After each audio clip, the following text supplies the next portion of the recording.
A partir de agora, programa Alô Comunidade. O dia a dia das associações de bairros, a pauta que vem das rádios comunitárias, a notícia de interesse de nossas comunidades que não sai na mídia convencional. Tudo isso e muito mais no Alô Comunidade, um programa da Associação Brasileira de Radiodifusão Comunitária, Abraço, e Sociedade Cultural Posse Nova República.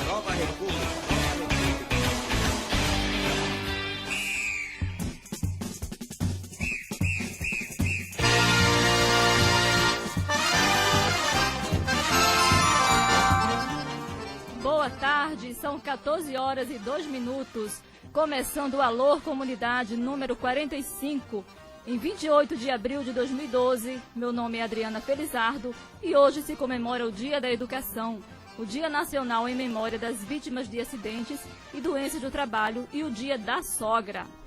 Boa tarde, eu sou Marcos Veloso e hoje também é Dia da Caatinga.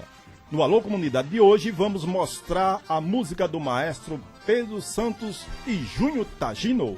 Ok, boa tarde. Hoje vamos conversar com a pré-candidata a prefeita de João Pessoa, Estela Isabel Bezerra. Daqui a pouco ela vai estar conversando conosco. E também vamos conversar com Geilza, lá do Ponto de Cultura Mituaçu, que inaugurou ontem. Está aguardando a concessão de rádio comunitária, está preparando a estrutura para receber a rádio comunitária de Mituaçu, no Conde. Daqui a pouco ela está ligando para o programa. E aqui nós temos o programa com a produção de Dalma Oliveira, Fabiana Veloso e a equipe da rádio comunitária Zumbi dos Palmares, em parceria com a Rádio Tabajara da Paraíba e rádios comunitárias Diversidade do Jardim Veneza, a Cauã de Aparecida, Voz Popular da comunidade São Rafael, Rádio Comunitária Independente do Timbó, Rádio Comunitária Vale do Paraíba, Rainha de Itabaiana e Rádio Lagoa FM da cidade de Lagoa de Dentro. Passando as notícias do Movimento de Comunicação Alternativa, Cachoeira do Sul, município de cerca de 85 mil habitantes, situada na região central do Rio Grande do Sul, conquista a sua primeira rádio livre. A Caruncho FM Livre pode ser sintonizada no Rizoma de Rádio Livres, radiolivre.org, e pretende levar aos ouvintes uma programação composta basicamente por atrações de cunho cultural e informativos de movimentos sociais. No dia 21 de abril, a diretoria da Rádio Comunitária São Vicente FM esteve reunida com diretores das rádios Cisal FM de Picuí, Boa Esperança de Pedra Lavada, Sossego FM de Sossego, Rural de Baraúnas e Caminho da Luz e também a Rádio Cuité, para discussão de planos e parcerias entre as emissoras da região do Curimataú paraibano. Fruto do encontro ficou acordada a transmissão e cobertura da Copa do Siridó e Curimataú, em parceria com todas as rádios comunitárias da região.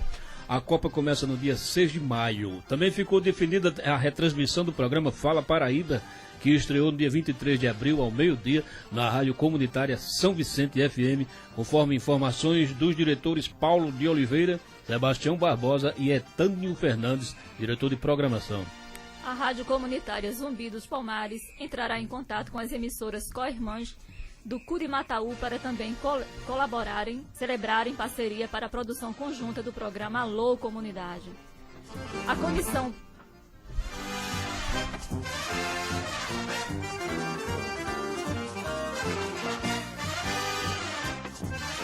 A Comissão Parlamentar de Inquérito CPI, que investiga desde junho no Senado a atuação do Escritório Central de Arrecadação e Distribuição, ECAD, apresentou seu relatório final.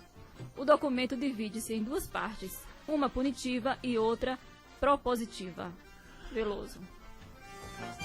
E na primeira a CPI determina, a CPI determina, entre outros pontos, que a cúpula da entidade responsável por recolher e pagar o direito autoral de todos os músicos do país e os dirigentes das associações que compõem seja alvo de 21 indiciamentos. Entre os crimes apontados pelos senadores Randolfo Rodrigues e Lindenberg Farias, presidente e relator da CPI, apontados contra o ECAD, respectivamente, estão apropriação indébita de valores, fraude na realização de auditoria, formação de cartel e enriquecimento ilícito.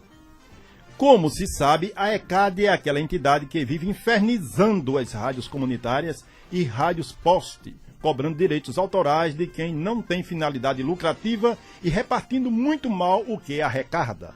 E aqui nós estamos à disposição dos ouvintes no telefone 3218-2879, 3218-2879, para a sua intervenção aqui no programa Alô Comunidade da Rádio Comunitária Zumbi dos Palmares.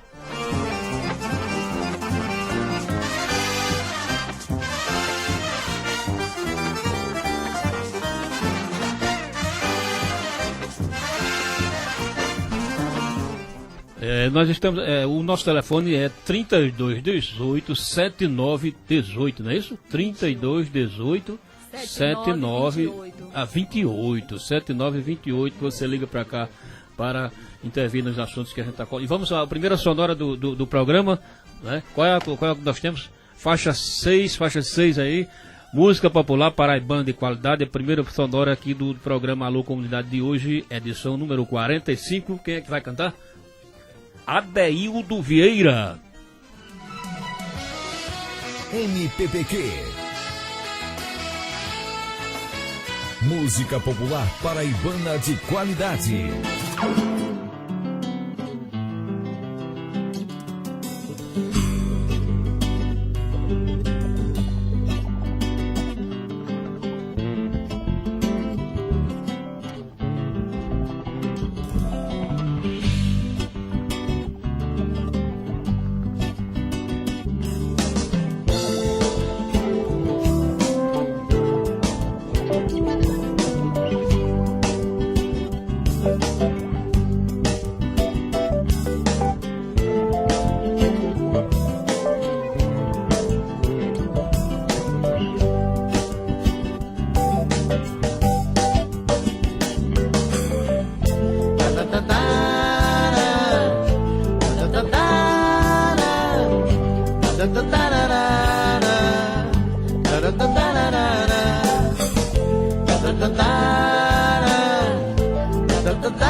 Quem espera sempre alcança, quem espera sempre. Quem espera sempre alcança, quem espera, se é pra espera sente-se, pois em pé cansa. Quem espera sempre alcança, quem espera sempre. Quem espera sempre alcança, quem espera, se é pra espera sente-se, pois em pé cansa. Sente na cadeira da eternidade pra sentir saudade do futuro que engalhou das suas mãos.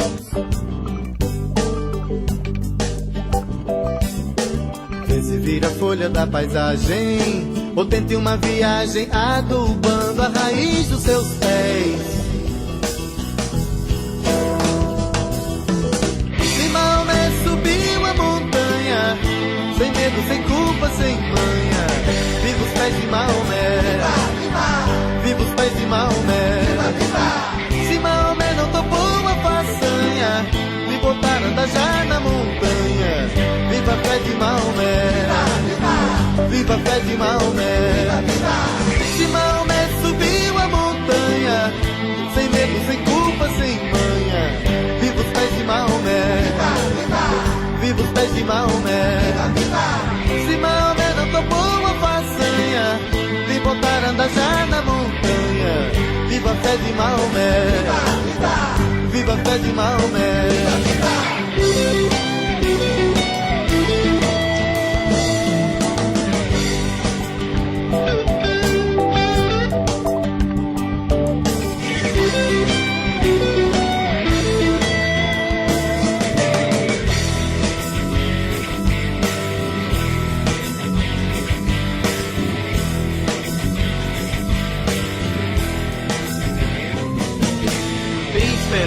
Mas não seja esperador, não. Tem esperança, mas não seja esperador, não. Se pra tomar uma decisão, você conta até 1000, você conta até 1 milhão. Você já perdeu a vez, você já perdeu a vez, você já perdeu a vez. Pra neguinho que contou somente até 3. 27 antes que o 8 passe. passado desperte e a janela do futuro embace. 27 antes que o 8 passe, antes que o espinho do passado desperte e a janela do futuro embace. 27 antes que o 8 passe, antes que o espinho do passado desperte e a janela do futuro embace. 27.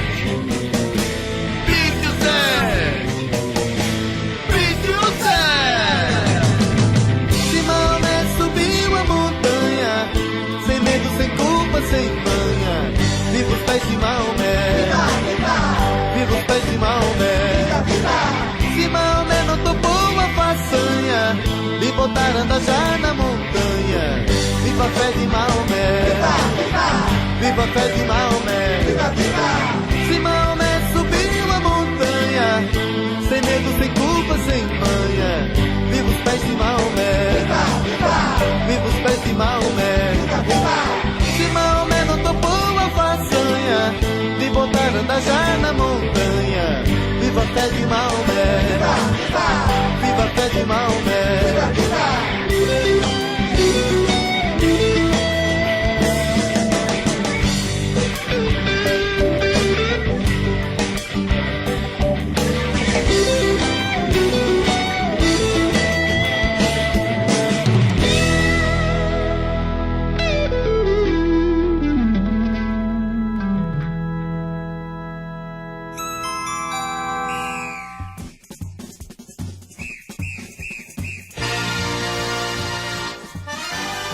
O relógio digital da Tabajara indica 14 horas e 13 minutos. Você escuta o programa Alô Comunidade, Rádio Comunitária Zumbi dos Palmares, parceria Rádio Tabajara.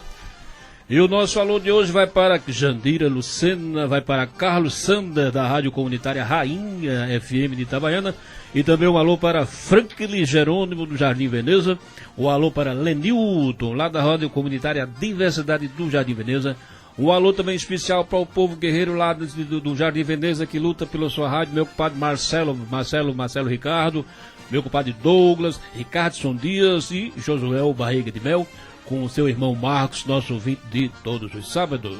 E ainda alô para Vanessa Costa, da Rádio Comunitária Voz Popular, Valdelice, Nina de Mandacaru, da Rádio Comunitária Cactus, para Maria Juliana do Timbó, para Roberto Palhano, da Rádio Zumbi do Geisel, para Rosângela Santos, da Rádio Voz Popular, e alô especial para Flávio José do Jardim Gama e Daniel Pereira, da Rádio Voz Popular.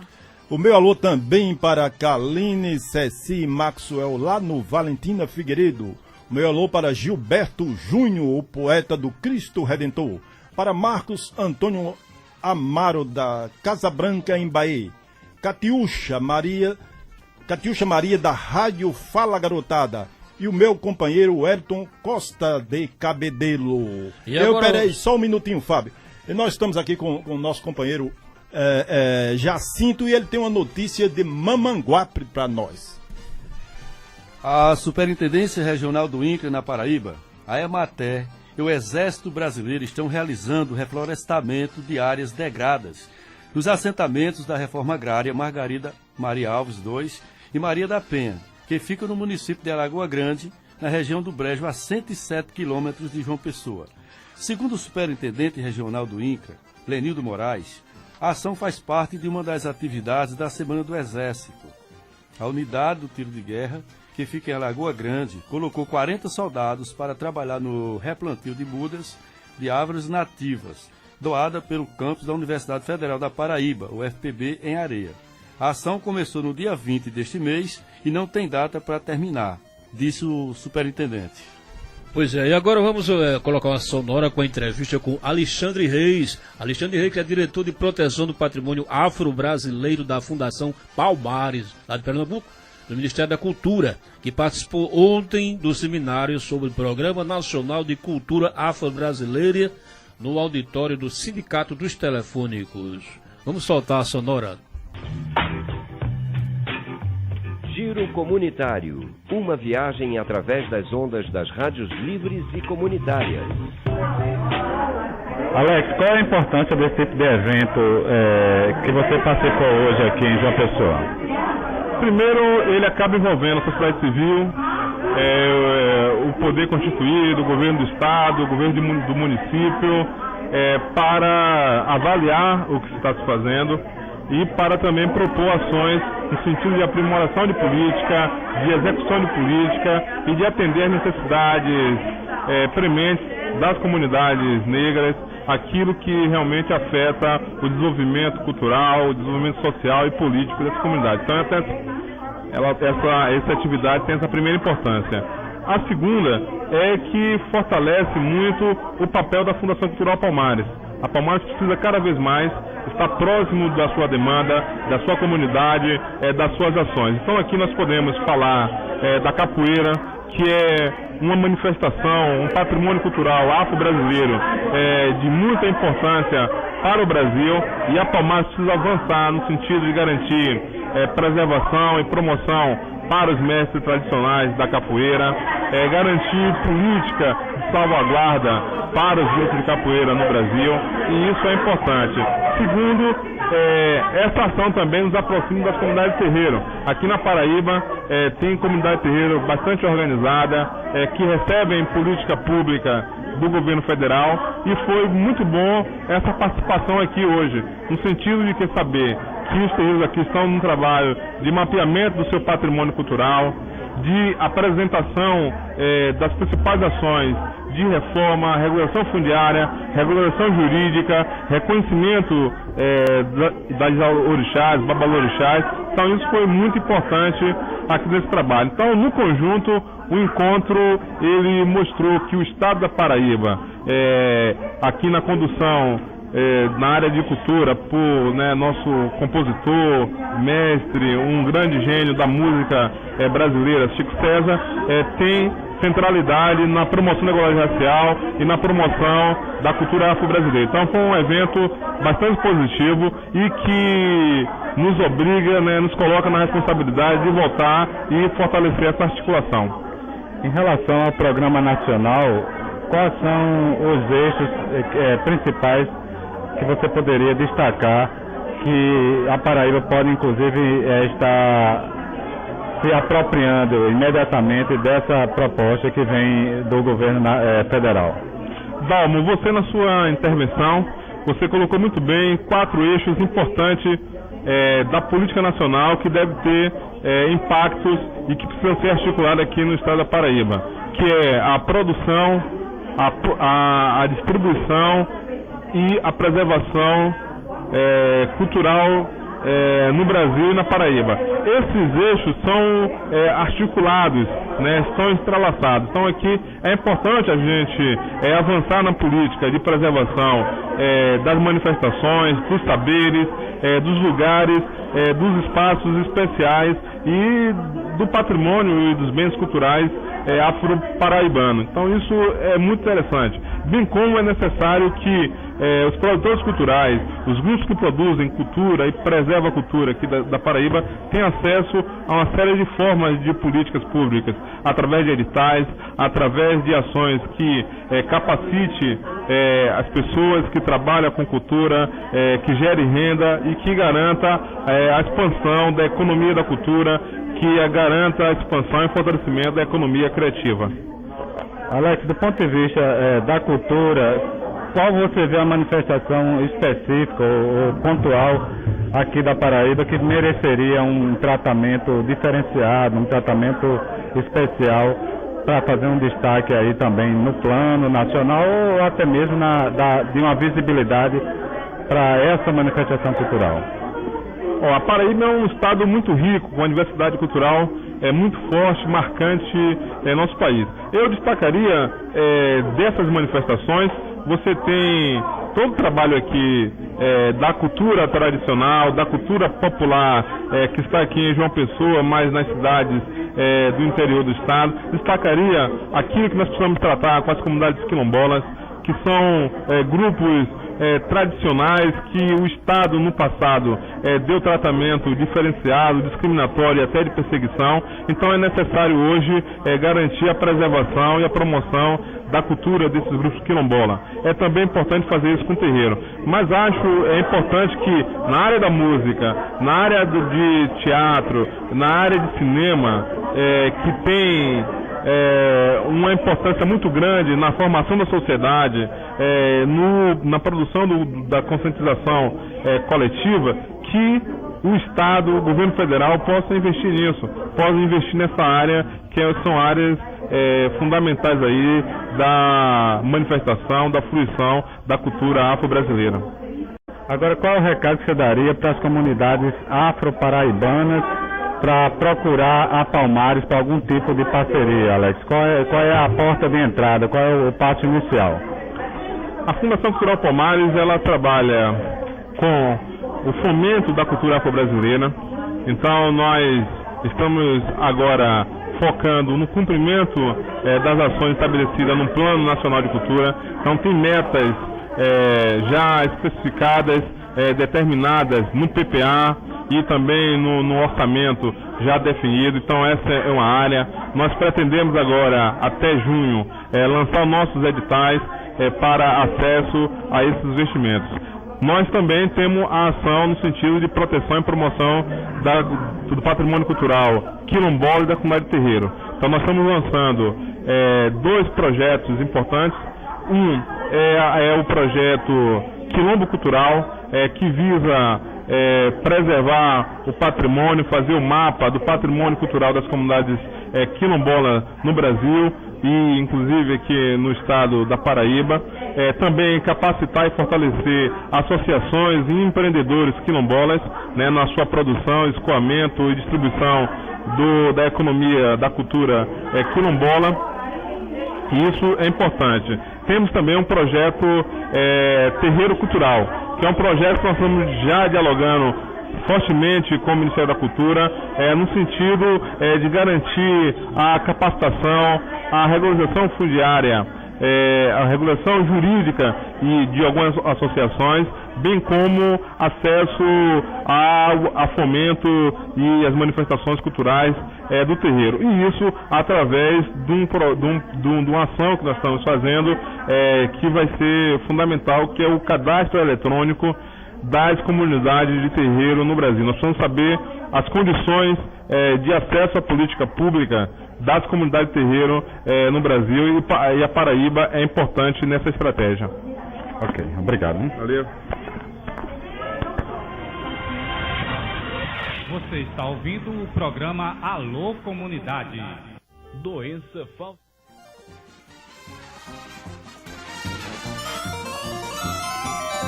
Estamos às 14 horas e 24 minutos em João Pessoa, Rádio Tabajara da Paraíba, apresentando Alô Comunidade.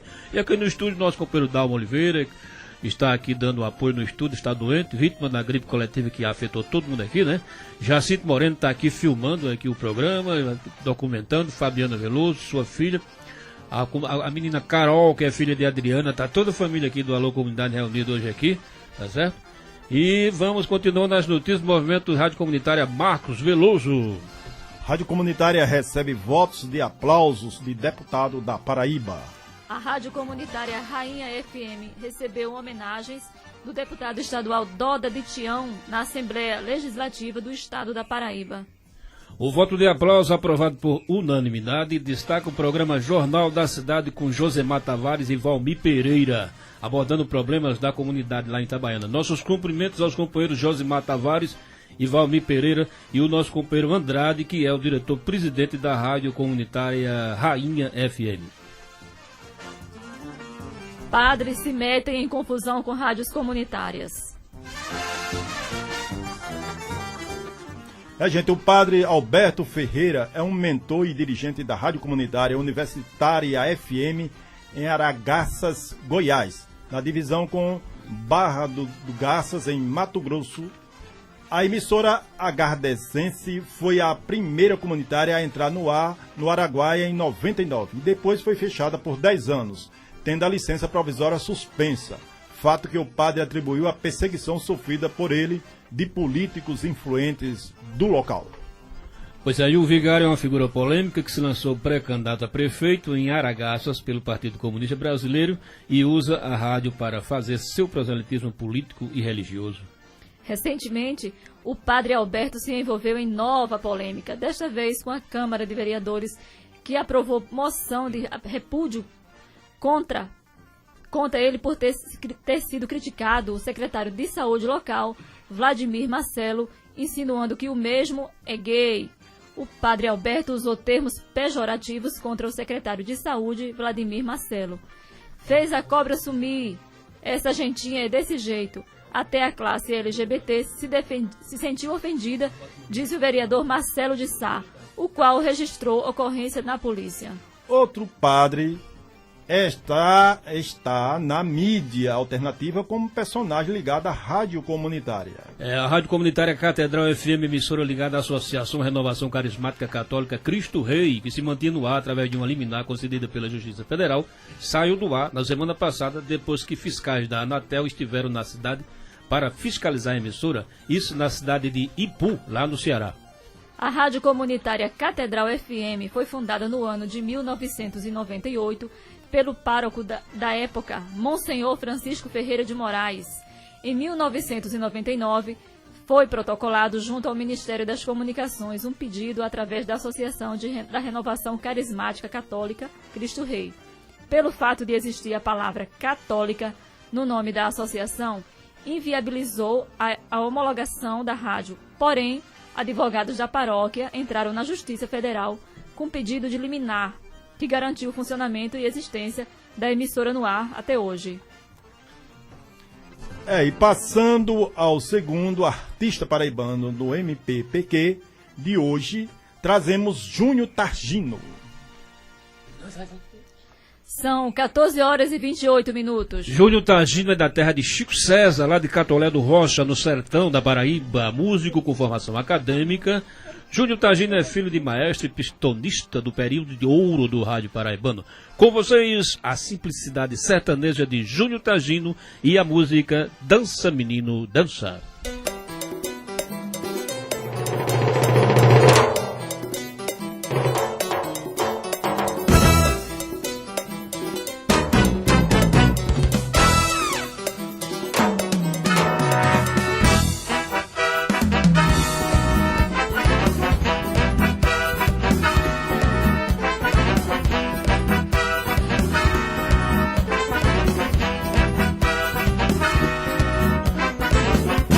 Dança menino, dança, dança no Pedregal. Dança menino, dança no Japão e no Senegal. Dança menino, dança, dança no Pedregal.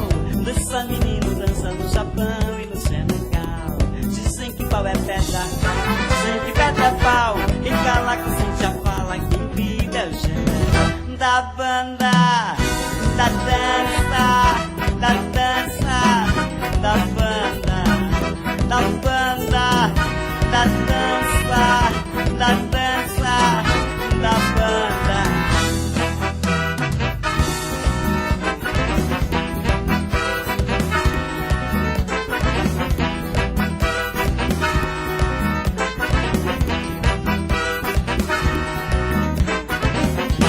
Dança menino, dança, dança no Pedregal. Dança menino, dança no Japão e no Senegal. Dança menino, dança, dança no Pedregal. Dança menino, dança no Japão e no Senegal.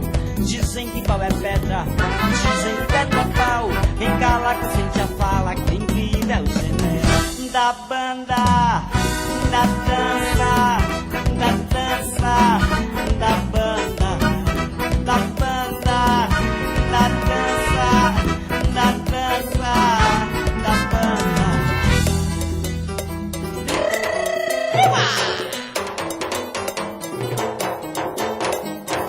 Vem menino dançar. Vem.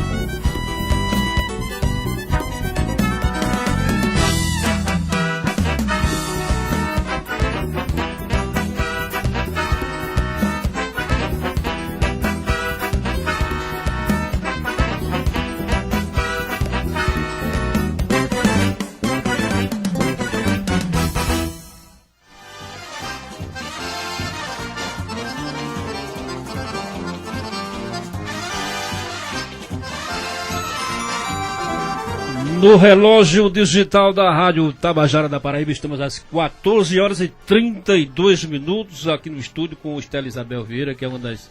Estela Isabel Bezerra, uma das candidatas, pré-candidatas a prefeita de João Pessoa, que nos dá a honra de sua visita. Boa tarde, Estela Isabel Bezerra, fique à vontade. Estela Isabel, antes eu quero lhes explicar que esse é um programa sobre comunicação alternativa, comunicação comunitária. Nossas perguntas vão focar em cima desses temas. Boa tarde. Boa tarde, Fábio. Boa tarde, Adriana. Boa tarde a todos que estão aqui sintonizados. É um prazer estar aqui com vocês, falando sobre a comunicação e as rádios comunitárias. Para a gente não perder tempo, vamos logo falar sobre mídia alternativa.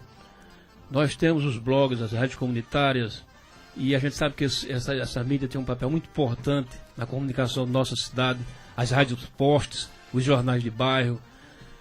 E a gente pergunta, existe proposta de sua parte do uso de verba de publicidade da prefeitura para financiamento dessa mídia alternativa? Já existe esse processo atuando na administração?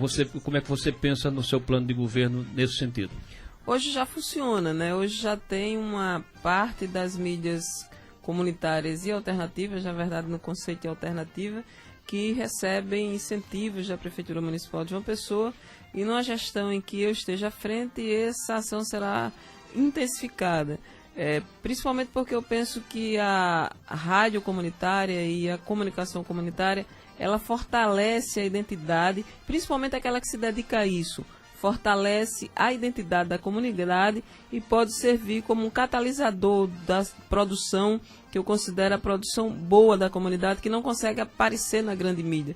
A grande mídia geralmente tem uma grade muito voltada à comercialização, essa grade é muito ligada nos acontecimentos negativos da sociedade e ela pouco filtra ou consegue dar visibilidade àquilo que é produzido de maneira generosa e muito benéfica para a comunidade.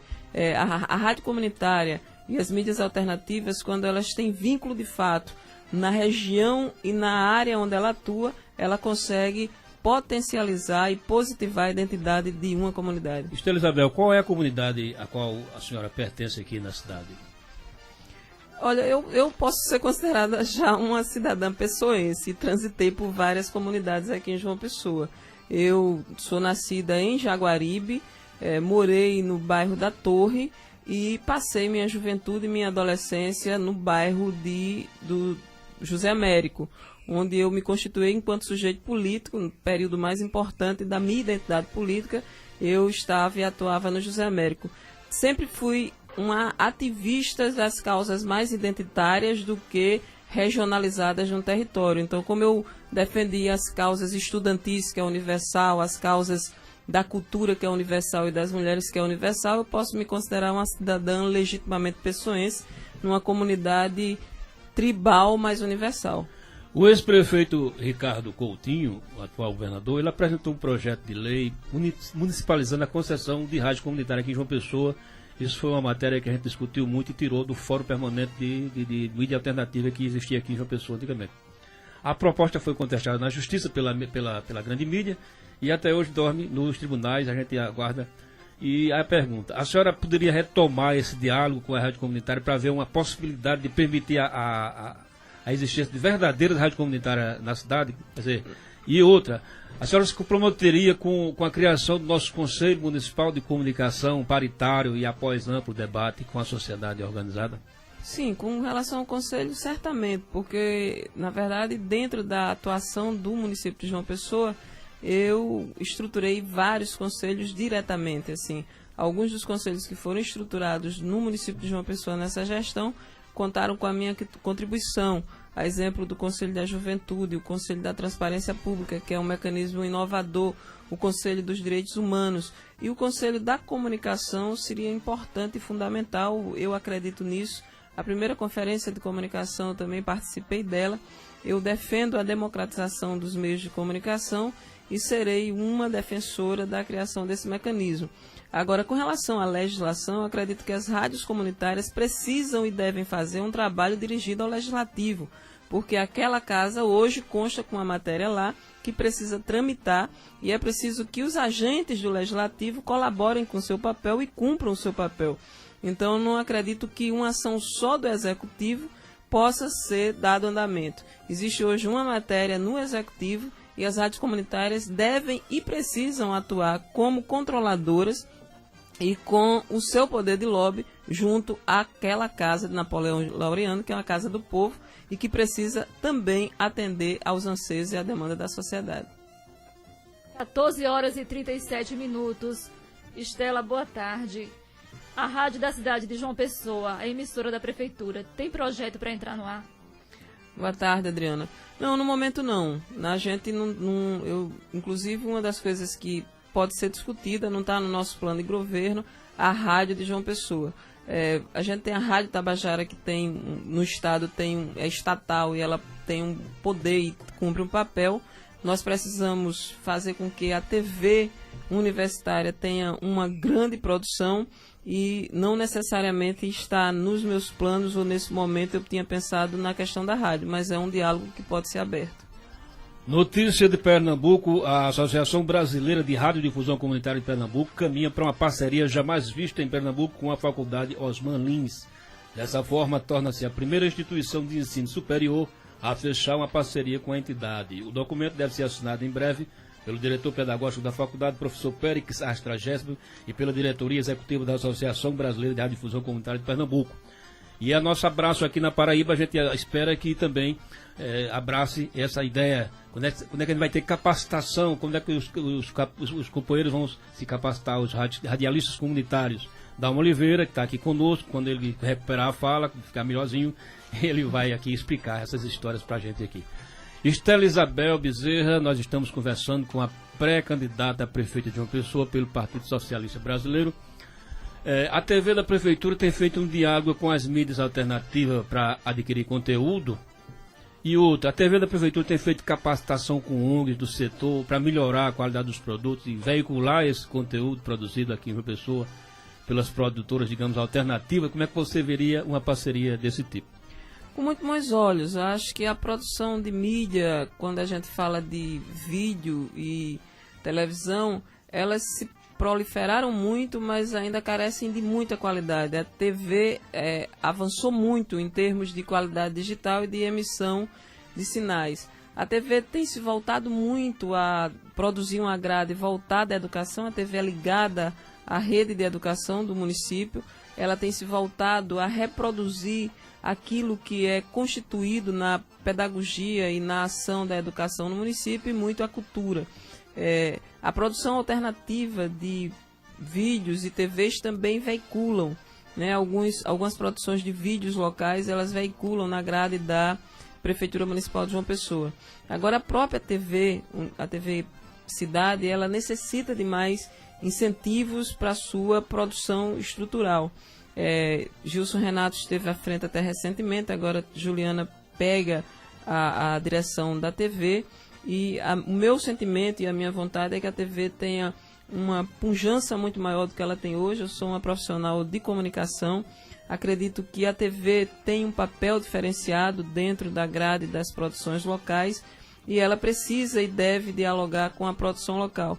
Nesse momento existem vídeos que são produzidos pelo pessoal da produção de vídeo de cinema local que tem a oportunidade de veicular a sua produção. A TV ainda não tem as condições de dialogar dando estrutura para essa produção e acho que não será esse o papel. No máximo a TV vai conseguir disponibilizar horário na sua grade programática para que essas produções possam veicular, contanto que essas produções estejam dentro da linguagem que hoje a TV estabeleceu, que é uma grade muito mais pedagógica voltada à produção cultural e educacional do município. 14 horas e 41 minutos.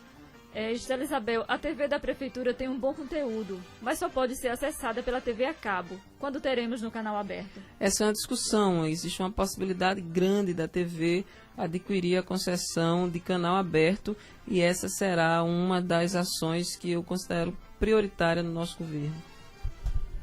No próximo dia 4 de maio, na próxima sexta-feira, eu estarei lançando no Sebo Cultural o folheto chamado Catedral do Saber, que é de minha autoria, vai ser às 18 horas lá no Sebo Cultural, ali na Avenida dos Tabajaras, em João Pessoa. Eu já aproveito para convidar a Estela Isabel Bezerra, para Dalma Oliveira e todo mundo aqui do estúdio, do programa.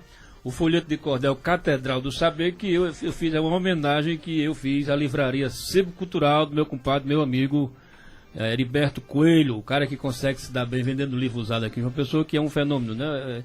Uma cidade onde pouco se lê, o cara tem uma biblioteca com mais de 100 mil exemplares, chamada Sebo Cultural. Heriberto Coelho é a fera, é uma espécie de Rei Midas do comércio de sebo, um homem com faro empresarial incrível, como eu já disse, vendendo livro velho numa cidade onde as pessoas praticamente não lê. Começou numa pequena sala, hoje é o dono dos maiores sebos do país, meu compadre. O Ivaldo Gomes, o poeta Ivaldo Gomes, costuma dizer que Heriberto foi um dos que tocaram fogo lá na biblioteca de Alexandria, e por castigo, o karma, aí ele se reencarnou com a missão de espalhar livro, né? E esse folheto vai ser distribuído gratuitamente, vai ter um número musical, algumas intervenções de alguns companheiros artistas. Parece que vai pintar uma dupla de cantador, de poeta repentista. Enfim, vai ser uma noite muito agradável, que eu convido o Jacinto Moreno, vai estar lá filmando, registrando, tá certo? Vai ser lá no dia 4, sexta-feira, no Sebo Cultural, eu já convido todo mundo. Estela Isabel Bezerra, você tem raízes na cidade de Itabaiana, não é verdade? Não, na cidade de João Pessoa mesmo. Porque eu soube que tem uma pessoa lá que disse que era prima sua, não sei. Tal. Bom, não, eu tenho uma prima itabaiana, mas as minhas raízes não são de lá, não. Ela que foi pra lá. Ah, ela que... Minha família, eu sou nascida e criada aqui em João Pessoa, mas a minha família tem raízes em Cabedelo. Sei. Né? Meu pai e minha mãe, meus avós... Sua mãe mora ali na Vasco da Gama, não é verdade? Minha tia mora na Vasco da Gama, minha mãe mora na Valfredo Gomes Correia, no José Américo, na casa onde eu passei minha adolescência. Estamos às 14 horas e 43 minutos, o programa é o Alô Comunidade da Rádio Comunitária Zumbi dos Palmares, parceria com a Rádio Tabajara da Paraíba. E essa pergunta quem mandou foi o poeta Gilberto Bastos, lá do Gás, o meu compadre Gilberto Bastos, é um músico, poeta. Ele disse que João Pessoa é uma cidade sem sorte. Porque primeiro foi a covardia dos prefeitos, na época da ditadura, que começaram a colocar o nome de ditador em tudo quanto foi de conjunto. Até a mãe de um entrou, né? No bairro da nossa cidade, os bairros, colégios e tal. E segundo, por não ter aparecido até hoje um prefeito corajoso, ele diz, né? Que desfizesse essa irregularidade que ele também acha, porque essas pessoas eram vivas naquela época, os homenageados, e por lei não poderiam ter seus nomes colocados. Nos bairros de Castelo Branco, Gás, Costa Silva, Valentim, não sei o quê. Quer dizer, eles chamam de medidas puxa-sacos e ilegais. Mas o medo continua até hoje, porque até hoje não apareceu um prefeito que converse com a comunidade e proponha um plebiscito junto aos moradores desse bairro, porque tem muita gente nesses bairros que fica até com vergonha de dizer que mora no Gás, ou mora no Costa Silva, não sei o que e tal. Você na prefeitura, Estela Isabel, você teria disposição de propor consulta pública para mudar o nome de bairros? Não. Que homenageiam essas figuras? Eu primeiro não sinto da maneira que o nosso companheiro e poeta sente. Eu acho, inclusive, que era preciso fazer uma correção histórica para alguns políticos e ditadores que realmente têm e não só políticos e ditadores, pessoas, generais, que são torturadores no período da ditadura. A gente tem uma comissão da verdade. O Brasil tem uma dificuldade muito grande. Essas opiniões, que são opiniões minhas e até, em parte,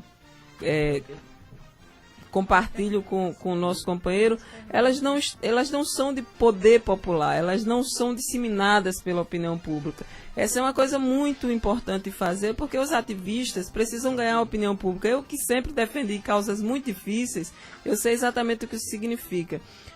Aqui em João Pessoa, não existe pessoas com vergonha de dizer que mora no Costa e Silva ou no Valentina. Eu vou a várias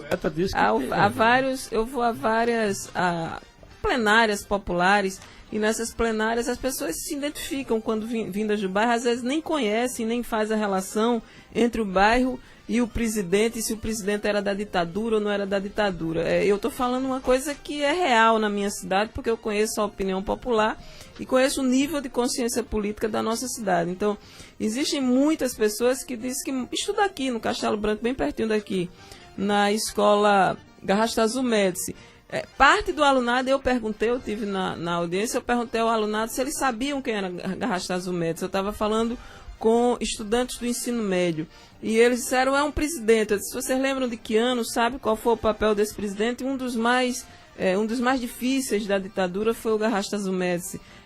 Consta da história que foi um dos onde mais desapareceu estudantes universitários, esse dos quais a gente está na Comissão da Verdade buscando pelo menos ter o direito a abrir a documentação e saber o que foi feito a essas pessoas. Então, essa consciência política, ela precisa ser colocada para a sociedade, e eu pessoalmente sou uma pessoa que todas as vezes que tenho oportunidade faço esse tipo de debate e percebo que não existe um apelo popular. Agora, se o nosso poeta realmente está interessado em fazer o debate, essa questão também deve ser levada à casa de Napoleão Laureano, porque você tem o executivo e o legislativo e você tem o poder judiciário. Os poderes precisam assumir os seus papéis. O poder do executivo, e aí eu vou falar muito claramente, eu terei 4 anos se a população me aprovar. Nesses 4 anos, em vez de estar mudando o nome das ruas, eu vou garantir que as novas ruas tenham nomes legítimos, como hoje tem, que nós, enquanto eu estava na Secretaria de Planejamento, reuni a população das comunidades que não tinham rua, como a Patrícia Tomás e o Gervásio Maia, e a comunidade escolheu o nome das ruas. Fazer com que as ruas, que são 2.800 e até agora a gente pavimentou 704, que elas ganhem acesso e pavimentação, que a infraestrutura da cidade avance cada vez mais e que o debate público sobre a verdade, sobre a nossa história, seja garantido. Agora, eu, enquanto gestora, enquanto executiva, não vou, e aí eu digo claramente, investir a minha energia em ficar trocando os nomes das ruas. Eu espero que a sociedade civil e o legislativo cumpram o seu papel, fazendo a correção que é necessária, e eu, enquanto executiva, terei todo o prazer de colaborar com o processo. São 14 horas e 48 minutos. Vamos à agenda cultural, né, Fábio? Hoje tem show de Chico César em João Pessoa, no Teatro Piolim. Ali na Bica, a nossa convidada já disse que vai. Pré-lançamento do DVD Aos Vivos agora. Pois é, o ingresso custa 20 inteiro e 10 meia. A bilheteria vai ser remetida para a atividade do Centro Cultural Piolim. São 14 horas e 49 minutos. A gente agradece a presença da companheira Estela Isabel Bezerra e convidando para outras intervenções aqui no programa Alô Comunidade. Eu é que agradeço, Fábio e Adriana. Tenho um prazer enorme de vir discutir aqui e também dizer a vocês que a cidade que precisa de uma rede de comunicação, fortalecer a ação da sociedade civil em parceria com o poder público, tem um grande desafio nessa ação. Eu estou considerando a segurança pública e o combate, o enfrentamento à drogadição na cidade, essa coisa que está acontecendo no país inteiro, como uma das missões da municipalidade. E nessa relação com a municipalidade, nós vamos fazer o que se chama Mapa da Solidariedade, identificando cada agente social e cada instituição, organização, seja uma igreja, seja uma associação, seja uma iniciativa individual de pessoas que fazem o bem e que precisam ter potencializadas as suas ações, e aí as rádios comunitárias terão um papel muito importante nesse processo. Porque a gente está cansado de ver, por exemplo, numa comunidade como o bairro São José, onde para cada pessoa que morre no resto do território, 3 morrem lá, são executadas lá, mortas, que só sai notícia ruim. O próprio bairro São José tem grupo de teatro, tem grupo de dança, tem grupo de dança de rua, tem hip hop lá,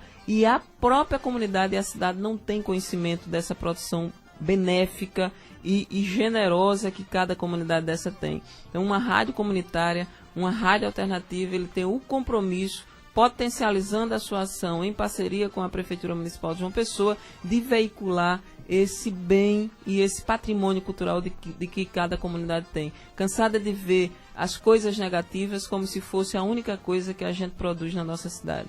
Muito bem, são 14 horas e 51 minutos. Vamos chamar agora o nosso companheiro Luciano para colocar a sonora da antropóloga, a entrevista, a segunda parte da entrevista com a antropóloga Vivian Braga e com a nutróloga Nayara Rocha, ambas sobre direito à segurança alimentar e o conceito de exigibilidade. O microfone na mão do povo. Queridos vocês falassem um pouco desse conceito de exigibilidade, porque é uma coisa ainda, me parece que é uma coisa mais técnica, mas ainda não está muito popularizada. O que significa, né, esse conceito de garantir o direito a exigir as coisas, pelo que eu estou entendendo? O conceito de exigibilidade é uma palavra bem grande, mas é isso, assim, é o direito de exigir pelos direitos, né, assim, de garantir esses direitos. A coisa central da exigibilidade é que a gente precisa ter instrumentos para exigir os direitos, porque eles estarem escritos numa lei, muitas vezes não garante que ele seja efetuado. Então, a exigibilidade é essa garantia de que você vai ter como exigir esse direito, principalmente tendo instrumentos. Por exemplo, as políticas públicas, elas deveriam vir com instrumentos para depois você ir lá exigir quando ela não é feita da forma adequada. Por exemplo, a merenda escolar, né, ela tem, além do Conselho de Alimentação Escolar, que tem que controlar como que está essa merenda, ela teria que ter um lugar e um instrumento legal para as pessoas irem lá reclamar quando não estiver acontecendo do jeito que precisa ser, do jeito que atenda à necessidade dessa população.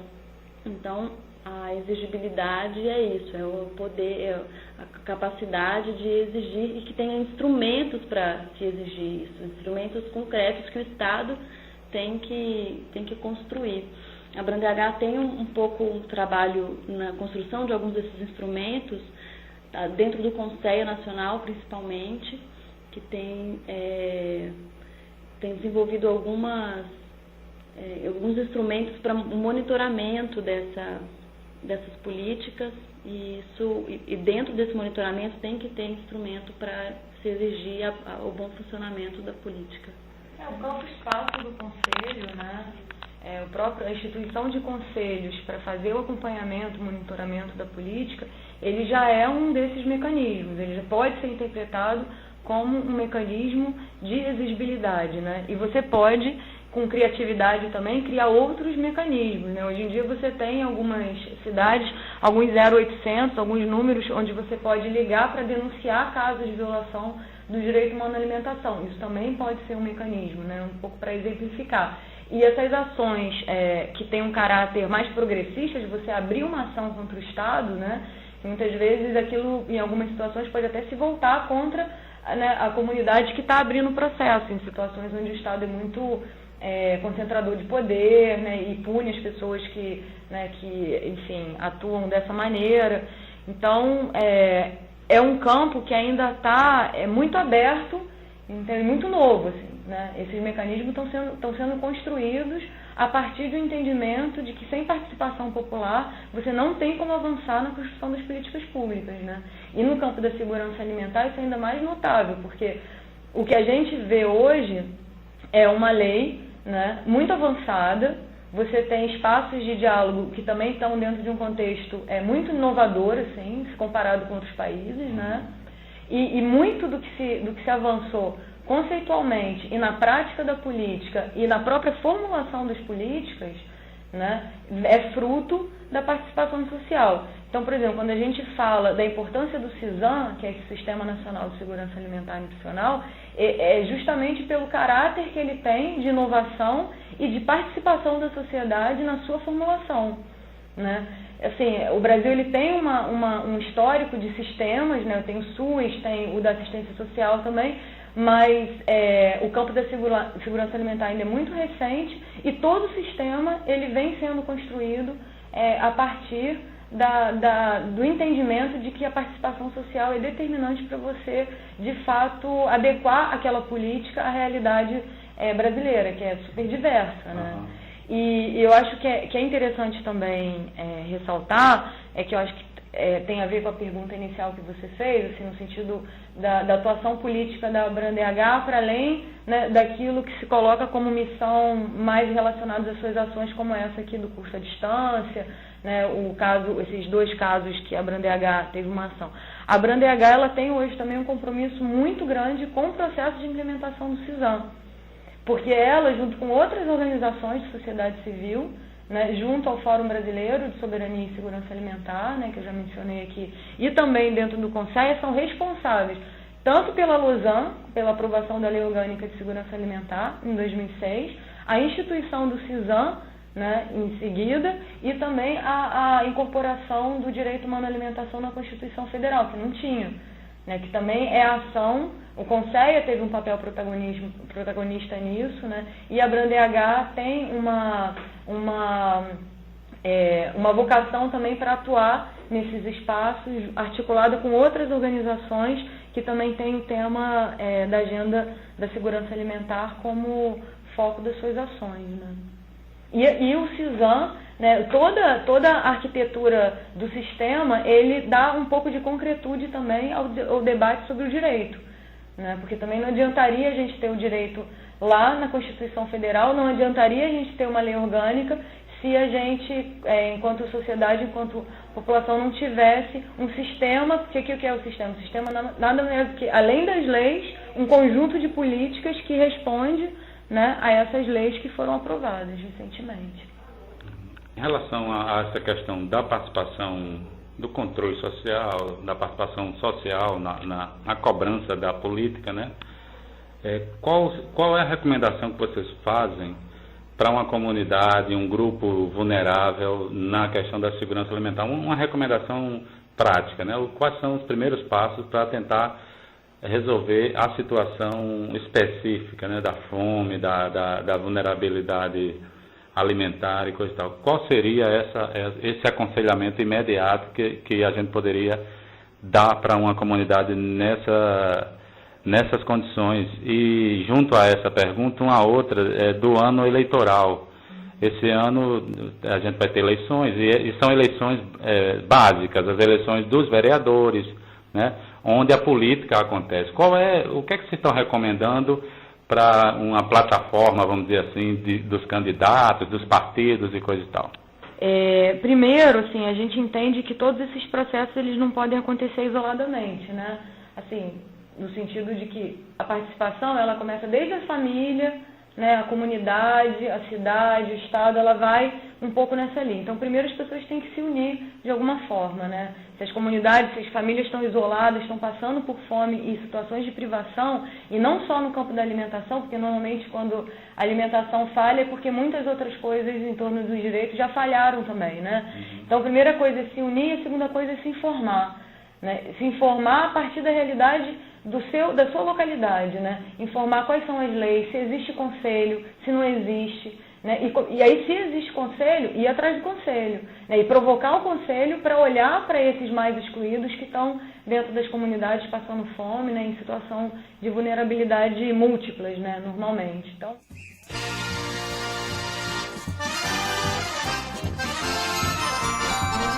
Com 14 horas e 59 minutos em João Pessoa, a Rádio Tabajara da Paraíba, Rádio Comunitária Zumbi dos Palmares, apresentando o programa Alô Comunidade, dando um alô especial para o nosso companheiro de Cajazeiro, nosso compadre estimado José Auri, para Mônica de Cacimbo de Dentro, para Raimundo da Rádio Comunitária de Condado e para Omar de Diamante. Nosso alô, como é que vai, meu compadre, para Everaldo Nóbrega da Rádio Comunitária de Cacimba de Areia, Nalda lá de Alhandra, Hamilton de Arara, Fátima lá de Barra de São Miguel, meu compadre Chico Porpino de Rua Nova, meu compadre Alexandre de Boa Ventura e Aníbal de Boqueirão e Alberto lá de Cabaceiras. Aqui é Fábio Gonçalves, vamos despedir de vocês agora, são 15 horas exatamente.